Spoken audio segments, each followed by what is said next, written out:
Gopijana Ballava Ivade Dahari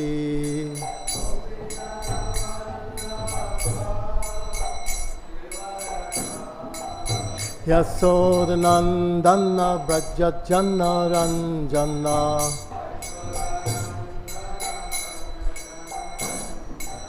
Yasodanandana Brajajana Ranjana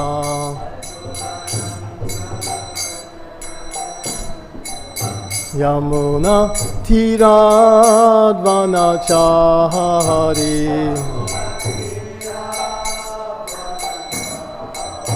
Yamuna Tiradvanachari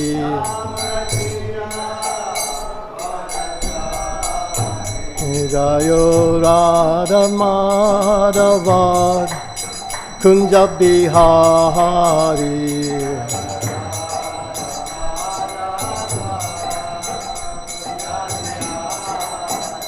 Jayo Radha Madhava Kunja Bihari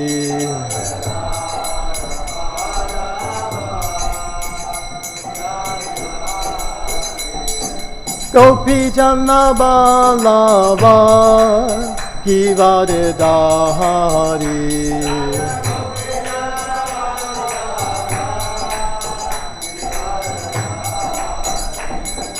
Gopijana Ballava Givade Dahari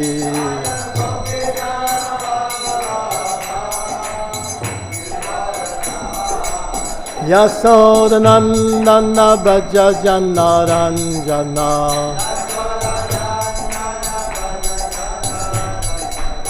Yasodanandana Brajajana Ranjana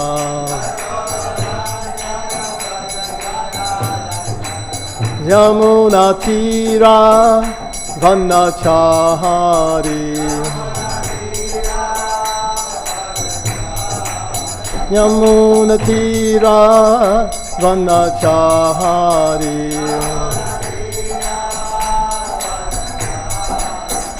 Jayo Radha Madhava Kunja Bihari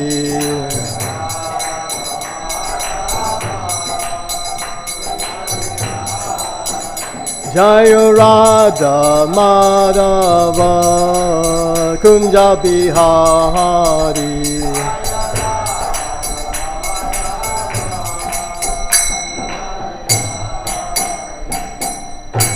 Jayam Vishupad Paramahansa Paravikacharya Asatara Sata Sri Srimad His Divine Grace A.C. Bhaktivedanta Swami Srila Prabhupada Ki Anantakoti Vaishnavindi Ki Prem Sekaho Shri Krishna Chaitanya Prabhu Nityananda Shri Advaita Gadadhar Shivasati Gaur Bhaktivedanta Ki Shri Radha Krishna Go Gopinath Shamakun Radha Kun Giri Govardhan Ki Shri Vrindavanam Ki Shri Mayapur Navarit Dham Ki Jagannath-puri Dham Ki Jamuna Mai Ki Ganga Mai Ki Tulsi Devi Ki Bhakti Devi Ki Grantaraj Srimad Bhagavatam Ki Samaveda Bhaktivedanta Ki Itai Gaur Premanandi. All glories to the sum of devotees. All glories to the sum of devotees. All glories to the sum of devotees. All glories, Shri Guru, Shri Gauranga. Om Namo Bhagavate Vasudevaya. Om Namo Bhagavate Vasudevaya. Om Namo Bhagavate Vasudevaya. Narayana Namaskritya Naranchairam Narottamam Devim Saraswatim Vyasam Utto Jayamudirayet Nashtabareshu Abareshu Nityam Bhagavata Sevaya Bhagavaduttama Shloke Bhaktir Bhavati Naishtiki Shrinvata Swakata Krishna punya shravana kirtanam hridyansto hibadrani vidunoti suritsitam.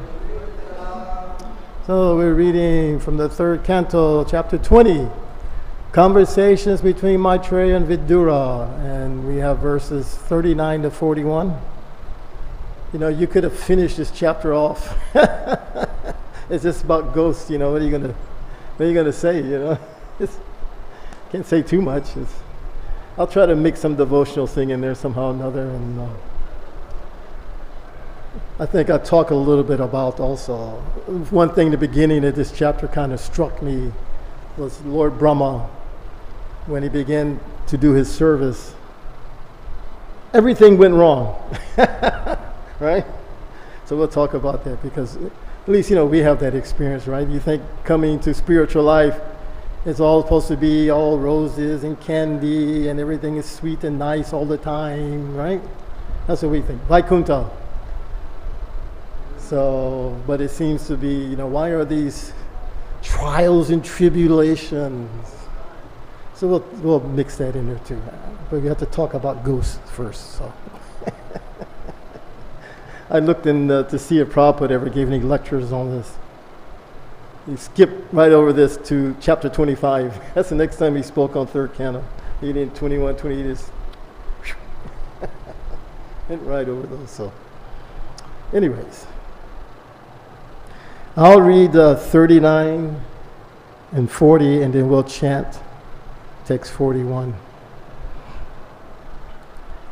Visasarja tanum tam vai jyotsnāṁ kānti-matīm priyām tadeva cādaduḥ priyā viśvāvasu-purogamāḥ. So Lord Brahma is going through the process of doing his service. He has to, you know, more or less create everything. It's already there. It's within the stem of the lotus. But he's tasked with making it all appear again. So, and imagine he's by himself. Nothing. There's no one to talk to, anything, you know. So only super soul, it says, came up through the stem and went into his heart.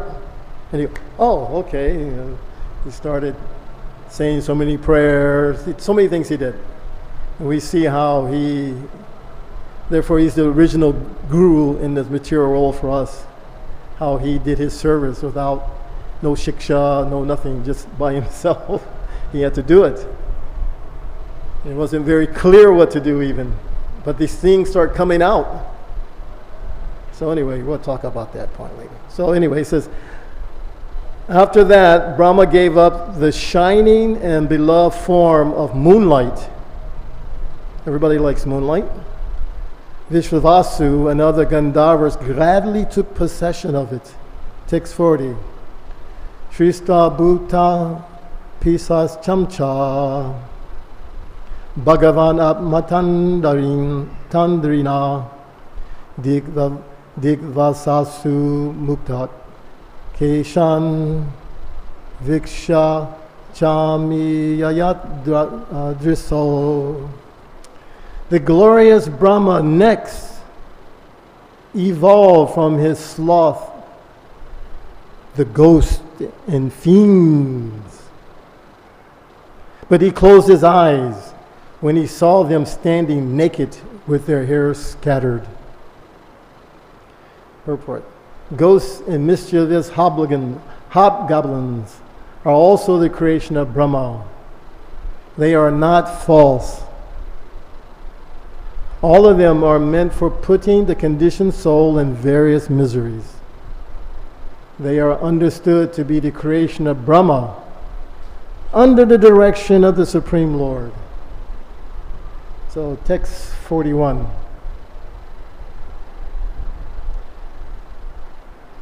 Jagrihustad vishristam tam. Jagrihustad vishristam tam.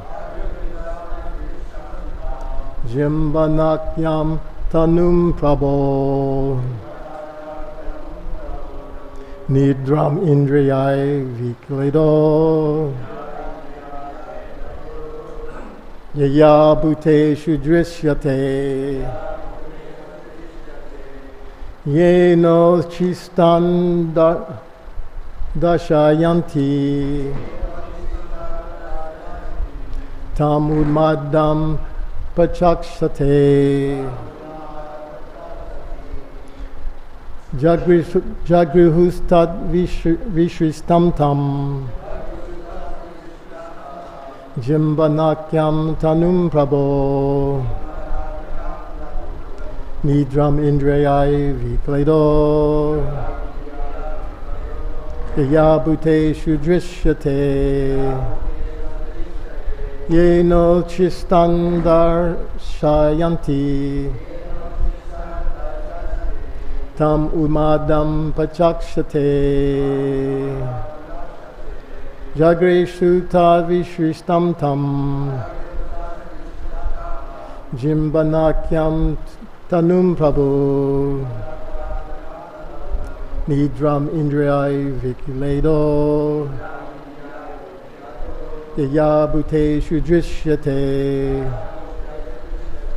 yeno chistan darshayanti tam umadam pachakshate. Prabhus.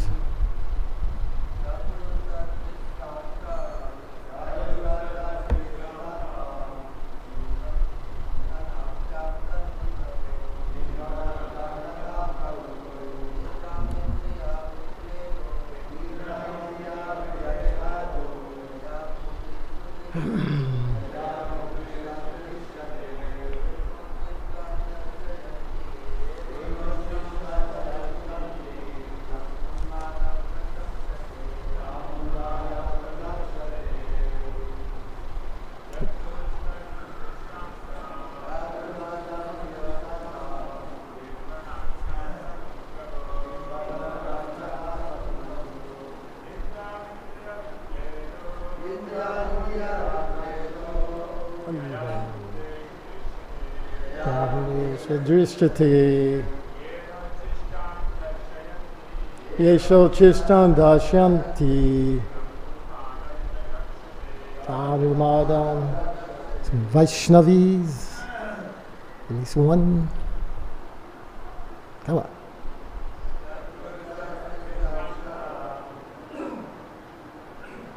Jimbane kirtanam prabhu nidram indriyai vikledo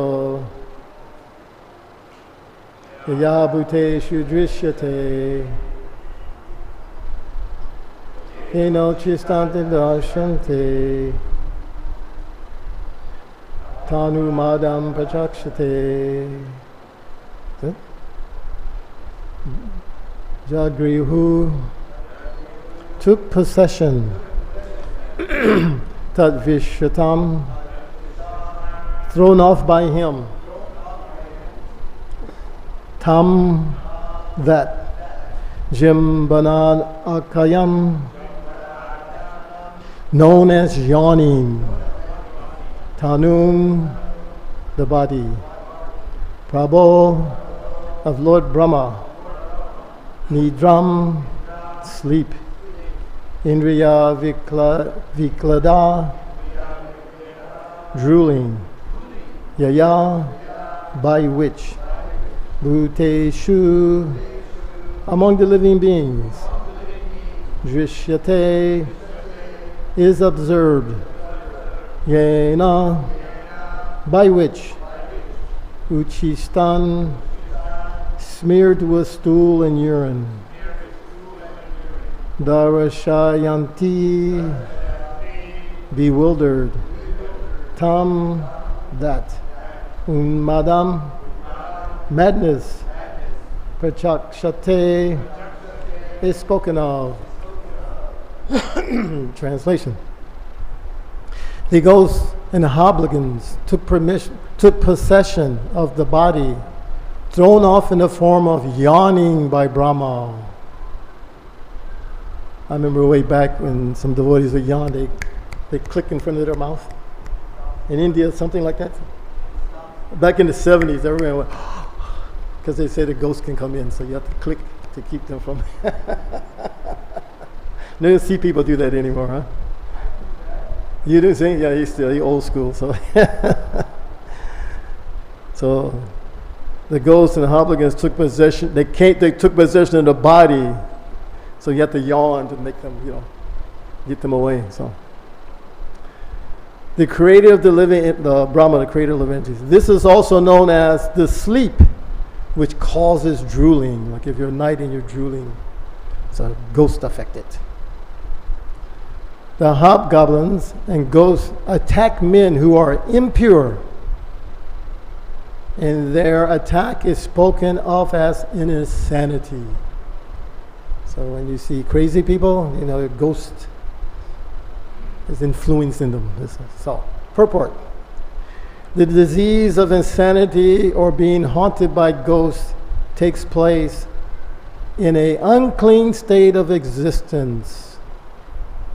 Here it is clearly stated that when a man is fast asleep and saliva flows from his mouth and he remains unclean, ghosts then take advantage of his unclean state and haunt his body. In other words, those who drool while sleeping are considered unclean and are subject to be haunted by ghosts or to go insane.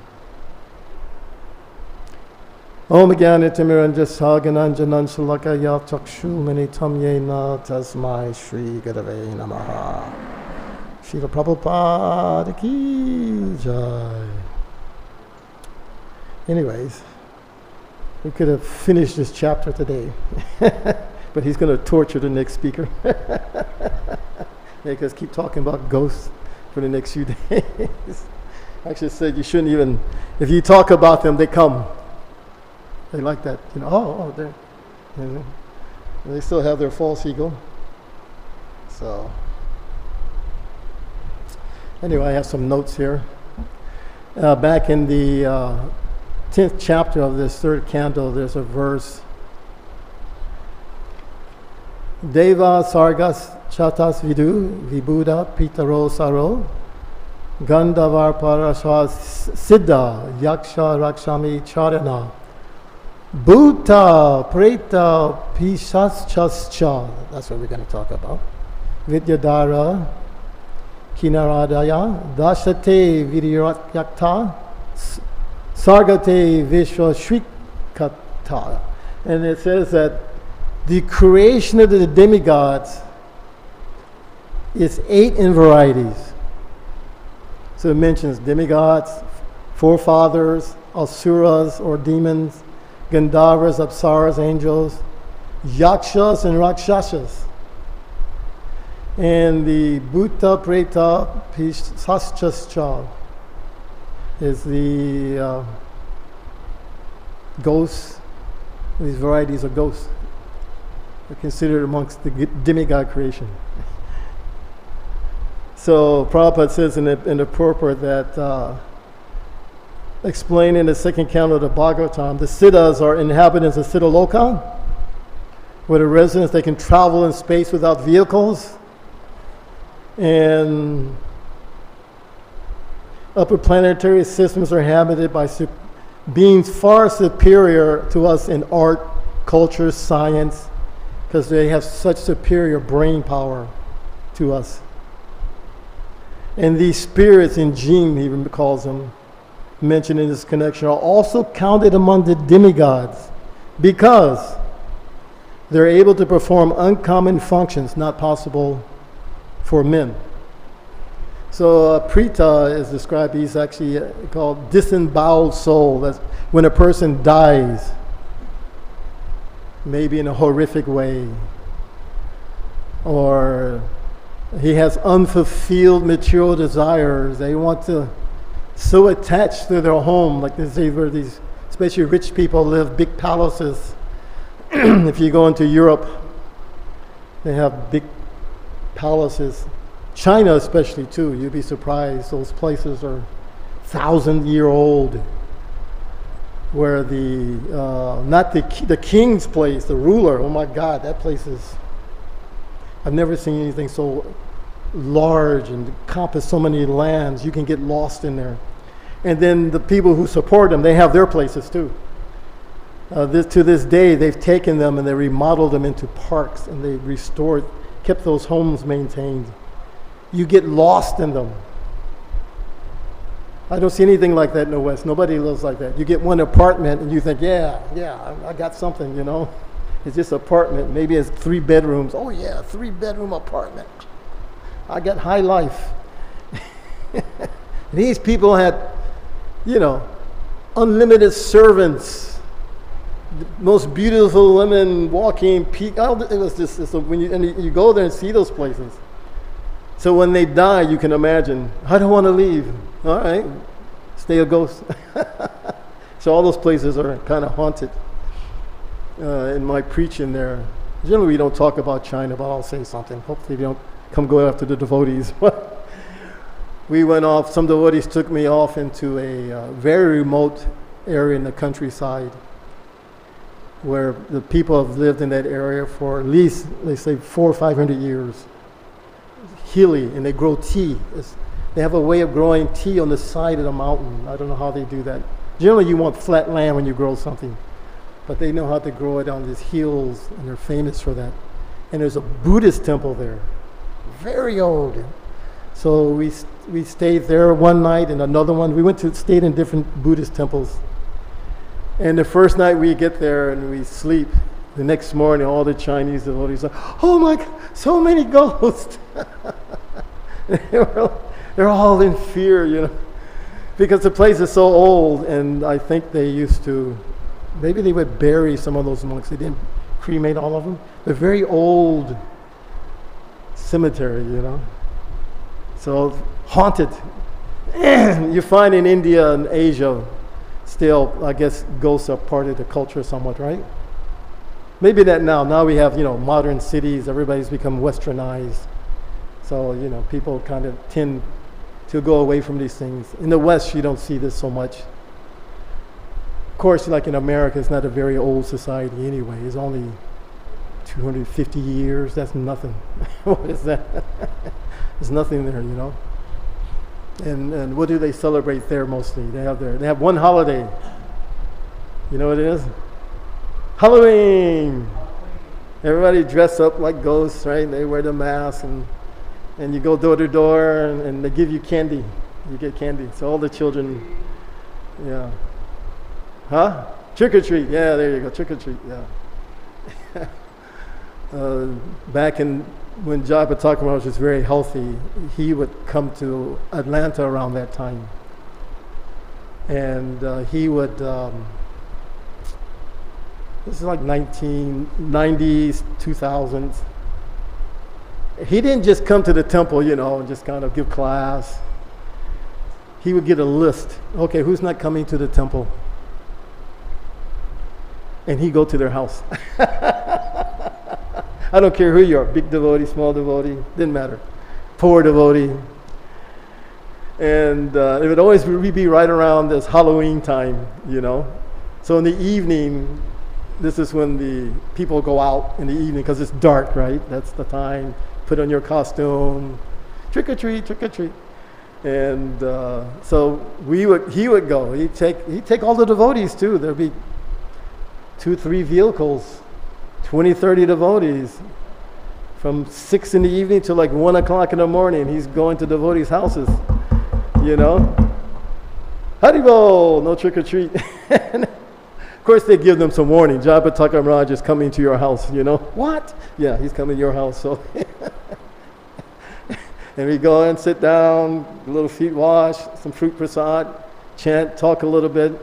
Please come to the temple sometime. Please be like that. And he go all the way. At least right near the end of his trip, he would do this. So they have their trick or treat. We had a name for it. I forgot what we call it. I should have wrote it down. It's a Hari wing instead of Halloween. Usually. People see us with our outfits, they go, oh. So Krishna is that festival for them. So there's other kinds of ghosts, it's described. Piśācās, these are the ones that are into tasmic activities, dark, malevolent, And piśācās, they have a little more power. And it says chūdalai, which are feminine ghosts. They seek revenge for a violent or unjust death. Vital, they're like zombies. They can inhabit dead bodies and bring them alive. Oh, so I don't know if you see these things anymore, huh? During Prabhupada's time, there's a few pastimes of ghosts. I'll read one here I have where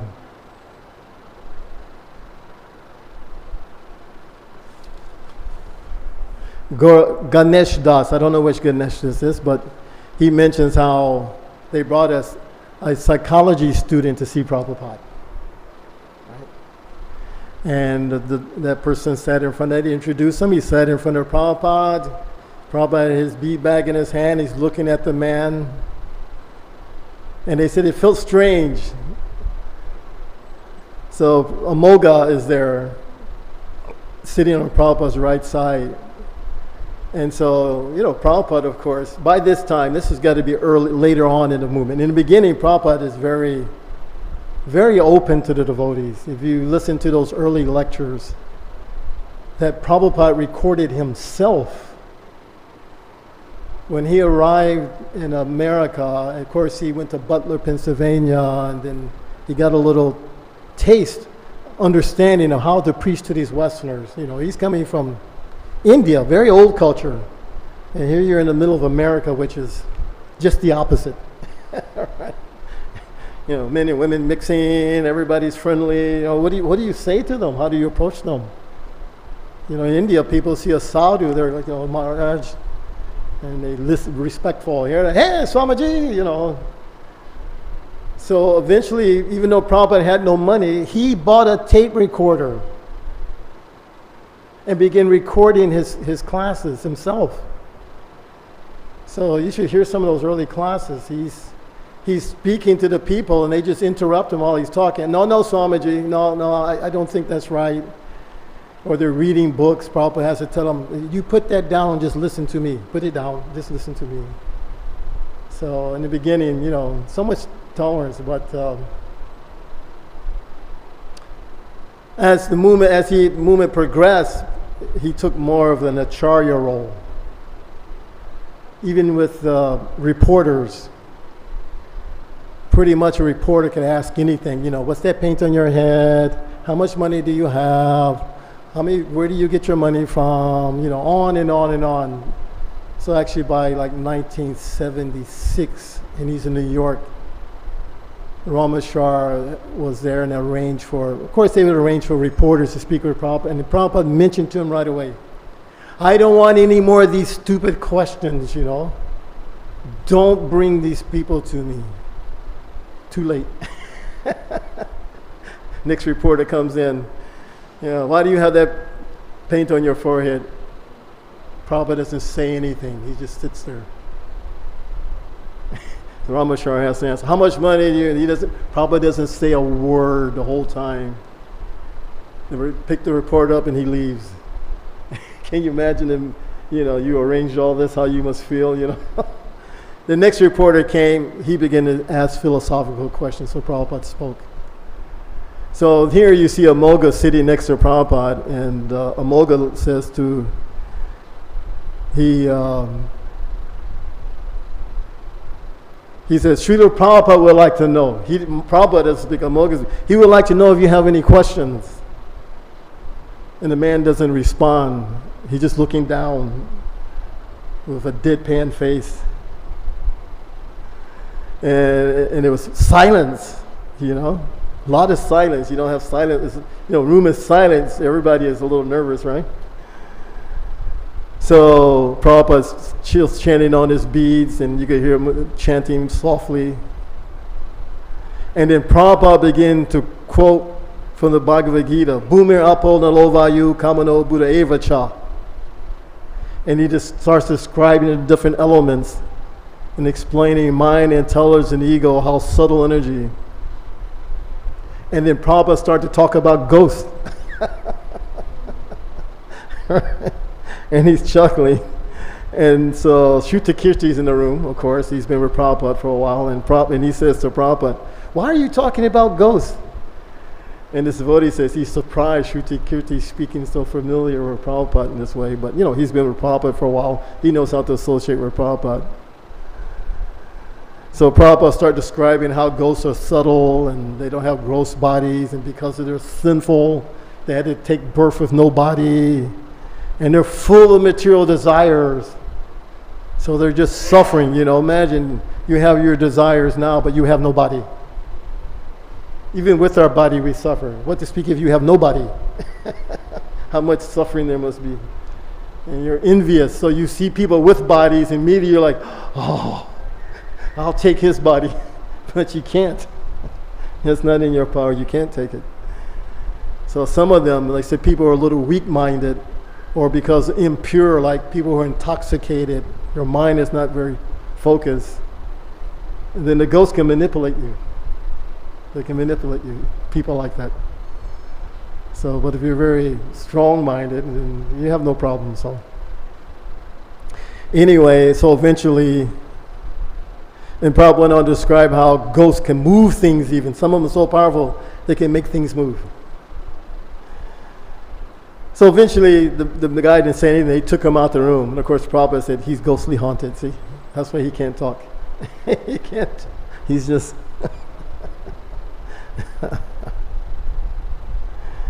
So, going further back, Bhaktivinoda Thakur, quite a few pastimes, actually, with him and Ghost.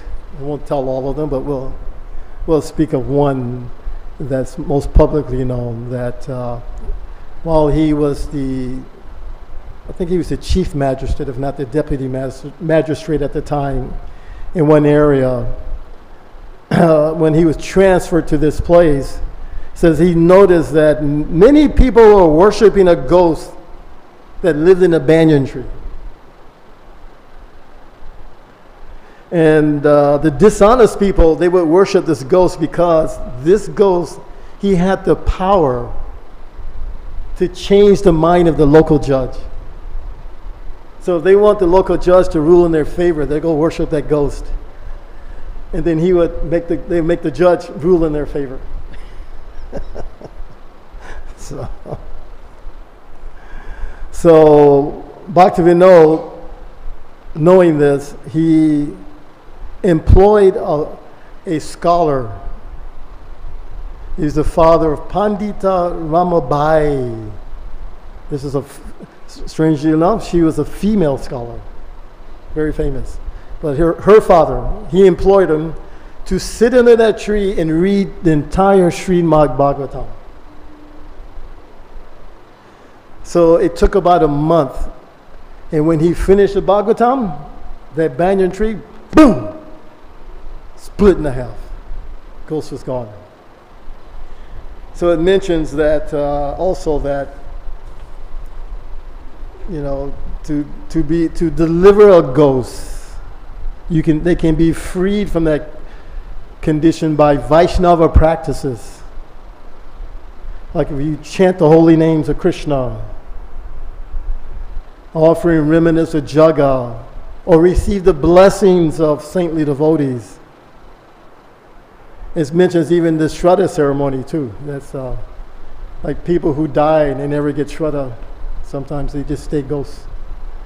So this will free them from that ghostly condition and let them go on to their next body. Even in this kind, I think back in early 80s maybe, we were, very young society. So somehow or another, this idea of ghosts was just taking root all over the society. Everybody's afraid of ghosts, and everybody so-called seeing ghosts in the temples. And there's one Indian devotee, I can't remember his name. He kind of made a living like this. He traveled all over Australia, all these places, exorcising ghosts from the temple and from individuals. So anyway, that period passed. Nobody into these things anymore, right? Do they? No? You don't hear of these things, do you? Devotees dealing with ghosts.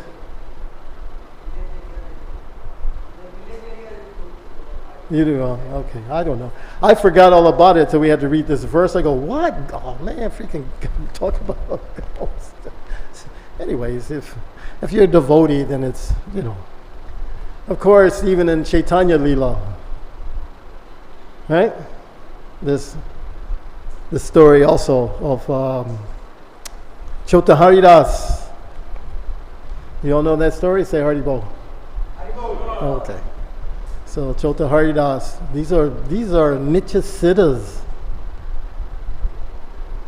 And somehow or another, by the arrangement of Yogamaya, this Chota Haridas, he became a ghost.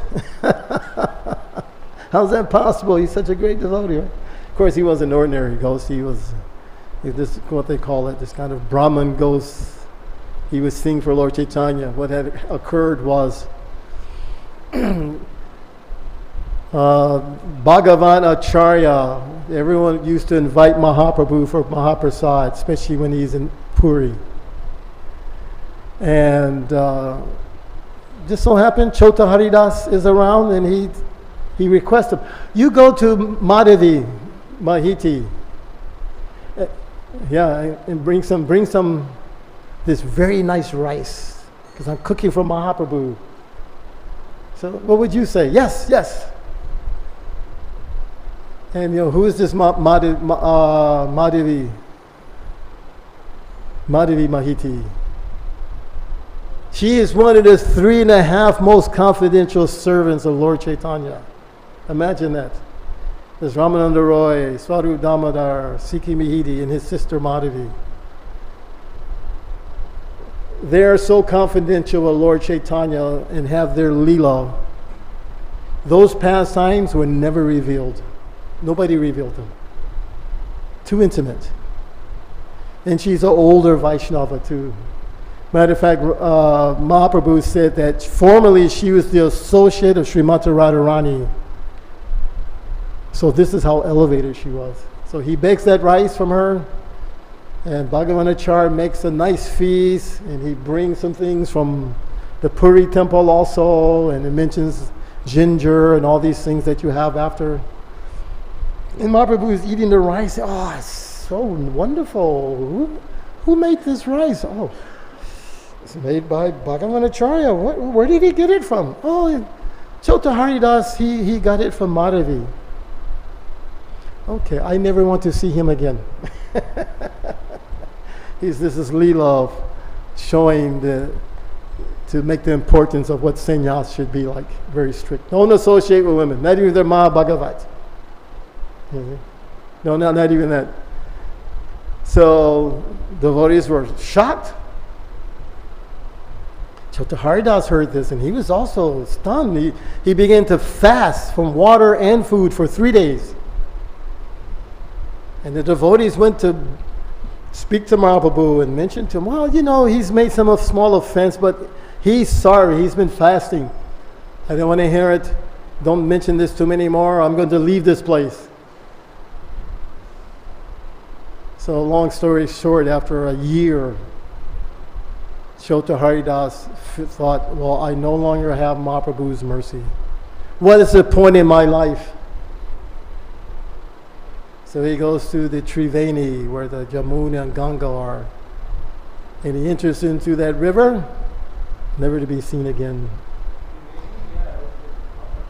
Huh? I can't hear very well.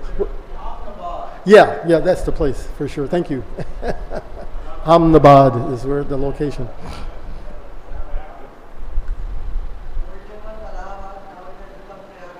Okay.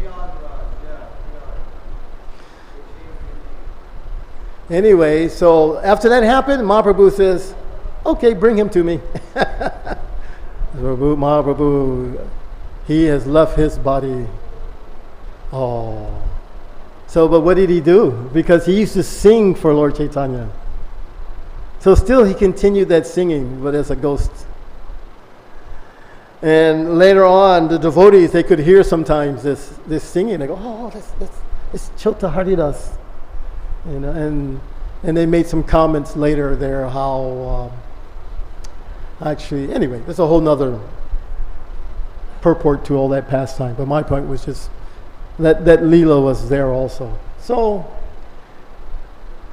in our devotional service, we don't really have to be so concerned about these things. If we've taken shelter of the mission and the service of the Supreme Personality of Godhead, in particular Mahaprabhu, the mission which has been given to us by His Divine Grace, Srila Prabhupada, our current Acharya, with our gurus guiding us in this mission, you don't have to worry about these things, you know.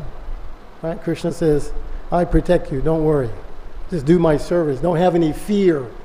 You do your service. Dependent on Krishna. So I was going to tie this back into Brahmā. You know, after he's awakened, now he's ready to do his service, right? And he's been empowered. He's empowered to the point, actually, he says, he's practically equal to the Supreme Personality of Godhead. It required that much empowerment to bring all this that we see now into the material universe. No ordinary jiva can do that. Only, sometimes even Vishnu, he takes that position of Brahmā, when there's no jiva suitable for that position. That's how extraordinary that position is.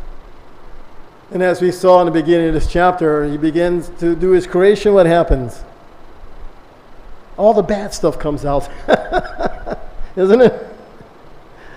The night comes, and he discards it. And from the night comes yakshas and rakshasas. And they're like, oh, let's eat him. He said, how are you going to eat me? I just made you. Oh, eat him. Don't listen to him.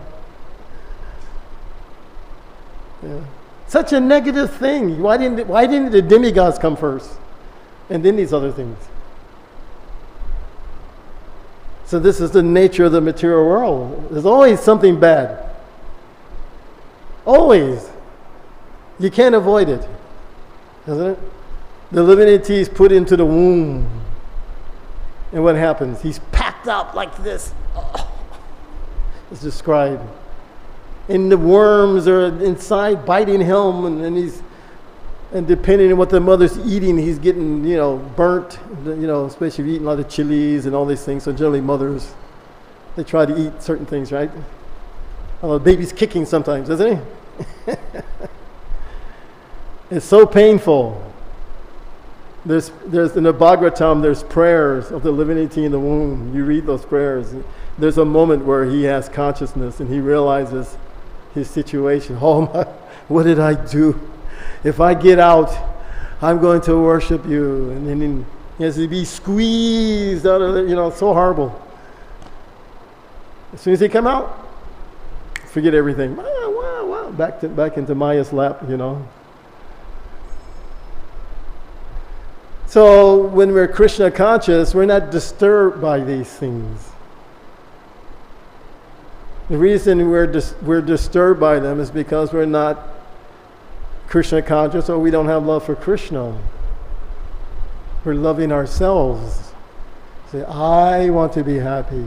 So many I's, and they're not fulfilled, frustrated. That's not what I want. We're accustomed to Vaikuntha. Vaikuntha is not like that. Everything is perfect. All the time. So nice. Whatever you desire, boom, is there. Of course, we're desiring for pleasing the Lord. So all facilities arranged for you. So that's what we're accustomed to. And now we're down here in Mahakuntha. Just the opposite. Everything is wrong. All the time. You're frustrated. You want to fix it. And Maya's telling, oh yeah, you can adjust it. Don't worry. Don't worry. You just do X, Y, Z. You say, you watch what. Go ahead, try. She's tricking us. And we get smashed and smashed and smashed. And if we're fortunate and intelligent, we give up this desire to enjoy. And then Krishna arranges you come in contact with pure devotional service.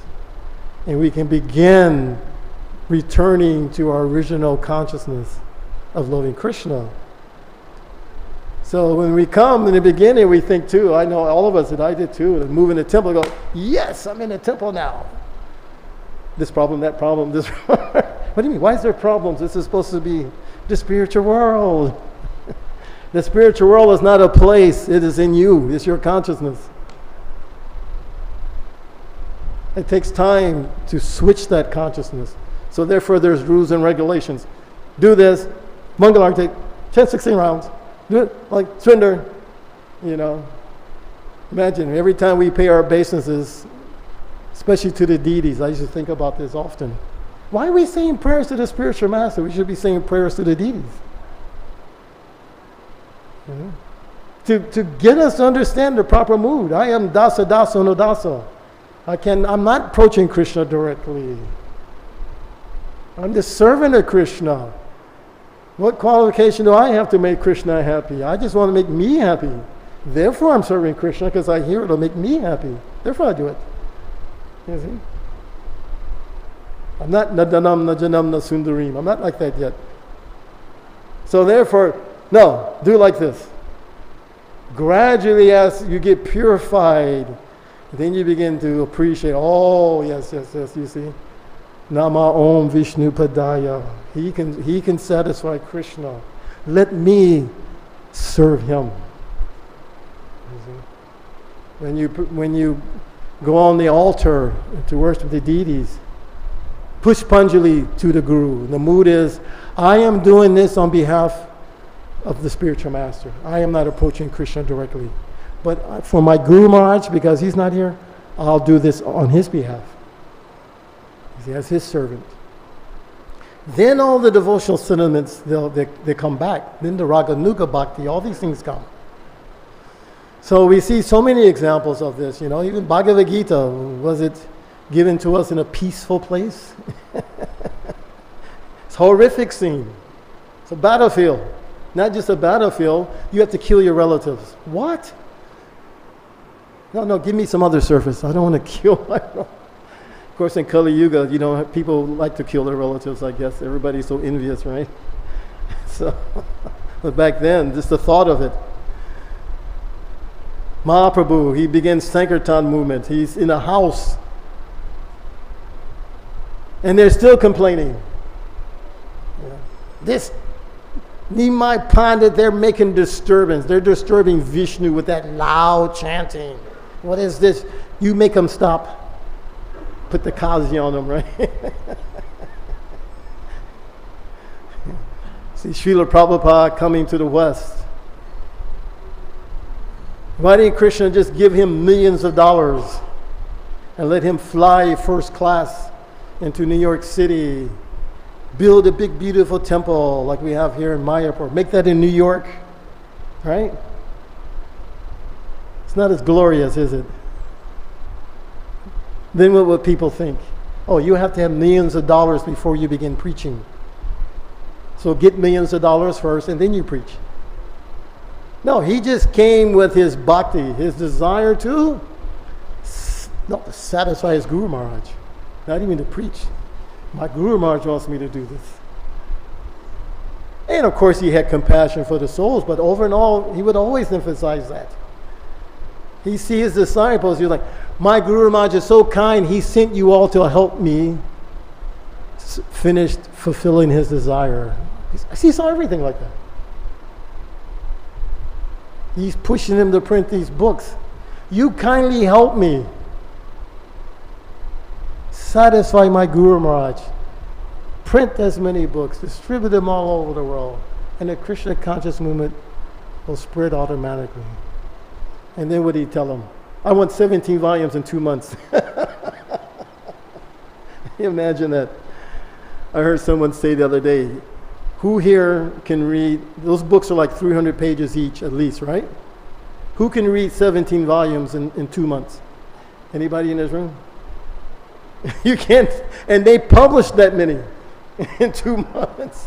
What's the speaker reading them? Imagine, that's extraordinary. Why? Because we want to make Prabhupada happy. And why did Prabhupada do it? Was it to torture them? No, he could see his time was very short. Imagine if he didn't do that. We wouldn't have had Chaitanya Charanamrita. We wouldn't have had so many things. There probably wouldn't have been any money for India. So many things would have happened. It had to be done. Therefore he pushed them. It wasn't just test the disciples. You see?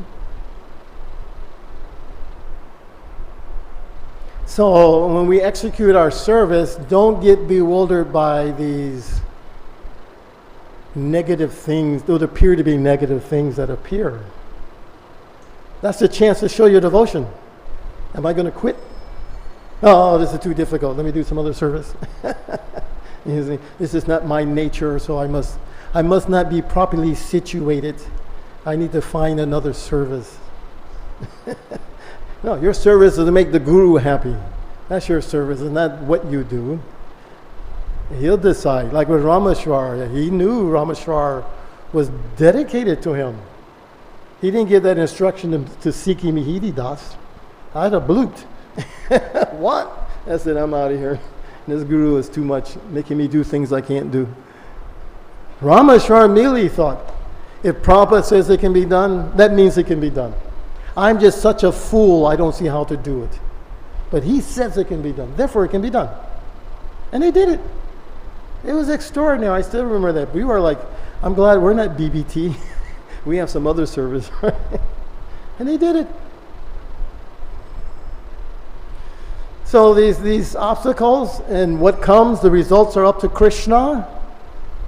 As much as we can understand with our limited intelligence, we act, I use the example often, we're like, small children who are trying to do something to make their mother happy, right? I mentioned sometimes they draw pictures of the mother. I go, Mommy, this is you. And the mother takes it and she, oh, it's so beautiful. You're holding it upside down. It's such a bad picture, You can't even tell what it's. But what does the mother feel? She's like, oh. So it's not the result, it's the act that's important. Isn't it? Even when she shows it to some friends, look what my daughter drew of me. They all go, so you think. So we just simply try our best with whatever we have to satisfy Guru and Gauranga. Even Prabhupada in his Jaladuta prayers that he wrote, he says, I am the most unfortunate fallen, but you can do anything. So you make me dance. You see, I have great faith in the holy name of Krishna. Me, I don't know what to do. Look at these people. But somehow or another you sent me here. Let me try, you see. Let me try. He's been trying his whole life. Liga devotee, so many things, all. You see, Brahmā too, so many things. He's making creations. They're trying to kill him, eat him. So many things are happening. You see later he becomes lusty, starts running after us. But in the end, all these things were necessary. They were for Krishna. He wanted those things to appear. He was Krishna conscious enough to understand, even though these are bad things, Krishna wants them for some reason. So maybe Krishna will use you to do something which is not so nice. If we're Krishna conscious enough, maybe we can understand that and accept it. Like Lord Shiva chasing Mohini Murti. Can you imagine that? Take him around, all his devotees. And they're, what? Lord Shiva's running after. And when he woke up, he was in bewildered. Oh, my Lord, so powerful. So powerful. So, anyways, we'll end here with that. And I guess the next people have to talk about, give the next person all the verses. Don't make them talk about ghosts anymore. Jaya, glory Shri Guru Shri Gauranga. Any questions or comments, anyone?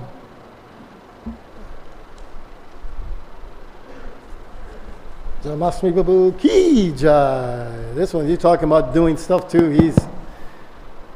He established the Bhakti Shastri training program. That was the most difficult thing to do, you know. You may not realize that. I mean, Prabhupada wanted that so much. Everybody tried. He began it and tried in Philly, and then some other came over to Mayapur and got it established. That was historic and phenomenal. So we take the dust from his feet and put it on our head. That's all. This is an unusual question. In West Bengal, there's a lot of incidents of tantric curses. There's the black tantric curse and the white tantric curse. Oh. There's a white tantric and the black tantric. The black tantric is meant to really injure people. Yeah. I had one on me for like 2 years. But every single night I woke up at 11:30 sharp, no matter what time I took rest. Went on for 2 years. I won't tell you the background on it. But somebody was upset with you, huh? What's that? Someone was upset with you. They were. Yes. And my wife had the white tantric trying to counteract it, but I still. Anyway, I'm just wondering if you have any understanding of how these ghosts, because that's how it works. I'm assuming, it's the ghosts are engaged in the service of the black tantric, and the white tantric tries to counteract with ghost what the black tantric has done. Any understanding? And there's another example. There was a young boy here. His parents ran the Bhaktivedanta National School, and he touched a tree and got haunted. Oh. And it was crazy. And then the parents took him down to White Tantric in Chennai, I think it was, and he finally got freed of the heavy reaction. Bhaktivinoda Thakur also, when he was going after that yogi. Oh, right. Who had manipulated. He was powerful. He could make fire come from his head, all kind of things. And they put him in jail. He wasn't even eating or drinking all that time. Bhaktivinoda Thakur's daughter almost died, and finally the curse came to Bhaktivinoda. But and this is Bhaktivinoda Thakur. I mean, he's such an elevated Vaishnava, right? He just pushed on through it. And one of the British administrators knew what was going on. So when he convicted this yogi, he took some scissors and cut his hair off. When he cut his hair, the yogi collapsed because he'd been fasting all that time, and the sickness went away from Bhaktivinoda. And he was in prison, and eventually he died in prison like that. So yeah, I mean, I don't understand how all these things work, and Krishna says he protects his devotees, so why did that happen? But as I mentioned in the end of the class, sometimes Krishna uses the devotees in this way for another purpose in which we don't understand. So you don't know why maybe this happened to you. I'm sure if you're chanting your rounds, you're doing your service, you're under Krishna's protection. Right? It's a fact. So then why are these things happening to me? Obviously Krishna's arranged it for whatever reason. I mean, that's the angle we should look at it. Why did Krishna arrange that? Not how so much you counteract it, in a sense, per se, but it's not going to interfere with your pure devotion. There's no impediments to pure devotion service. So, I don't know. It was a period that accelerated my advancement tremendously. That's the retrospective way I see that. But what I've seen over the years is that when the difficulties come, it's an amazing opportunity to accelerate your spiritual advancement. That's when you make it. Yeah. It's not when everything is happy and nice kirtan, Haribol. It's nice. But when you got to 17 volumes in 2 months, now you make some advance. And that's why Queen Kunti prayed to Krishna, let these calamities happen again and again. Because when they happen, you come to us, Krishna. When we see you, we no longer see repeated birth and death. And at the same time, we don't go looking for difficulties either. You don't go, let me find something that's miserable and not make spiritual advancement. No. With devotees, that's why you have guru, shastra, and sadhu, so you can, should I do this, should I not do this, what should I do? And between the three, you go on with your devotional service, and then you analyze the results. And that's how you make your advancement, in that way. So. One thing that, maybe I should stop. Is it the time? Cut? Getting there, yeah. These brahmacharis got to get 2 more minutes? All right. One thing that I did, because I could see that I had anarthas that were encumbering my bhakti. So I went to Pankaj Jangri. This was when he was the main pujari for Lord Nrsingadev. And I asked him if he could kindly offer a full day of puja to Lord Nrsingadev to free me from all the anarthas from my heart. And he looked at me and he said, Jamastami Prabhu, you want me to do a full day puja to Lord Nrsingadev to remove all the anarthas from your heart? I said, yeah. Then he said, Jamastami Prabhu, you want me to do a full day puja to Lord Nrsingadev to remove all the anarthas from your heart? And I said, yeah. And then he said it one last time. And I began to understand why he was inquiring from me whether I really wanted to do it. Like 5 days later, things just went like ballistic in my life. But it was a tremendous opportunity. So whenever I go before Nrsingadev, please keep it going, keep removing them. It's really good for me. So that's one thing we can do, but sometimes it brings calamity. But if we're doing it in the right mood, then it's very beneficial.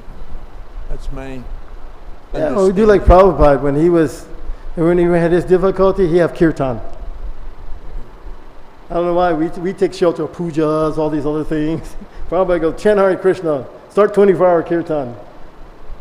Not all these other things, It's kind of, but anyway, that's I guess we don't have much faith in the holy name, do we? So I was just thinking what you said there.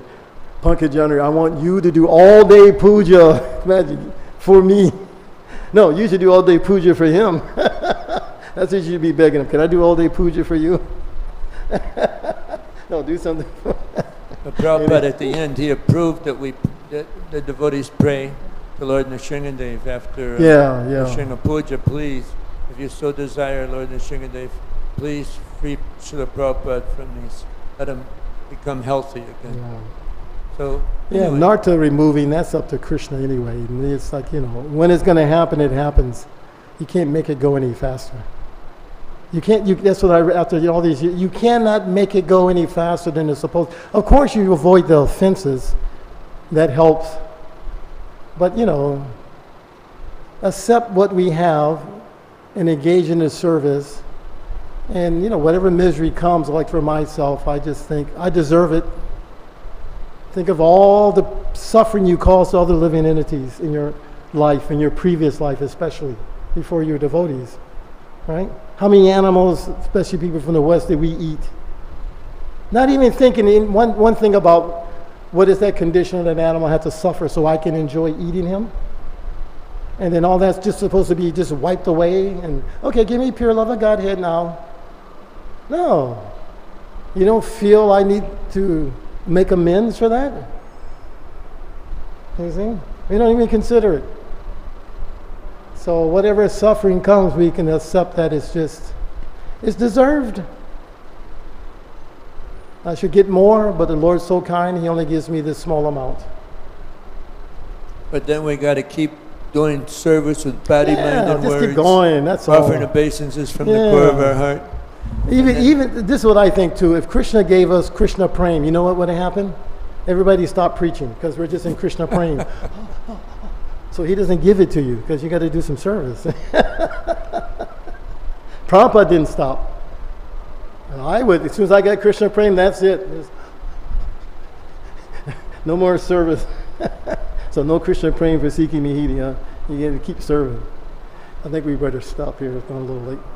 All glory, Shri Guru, Shri Gauranga, Hari Hari Bol.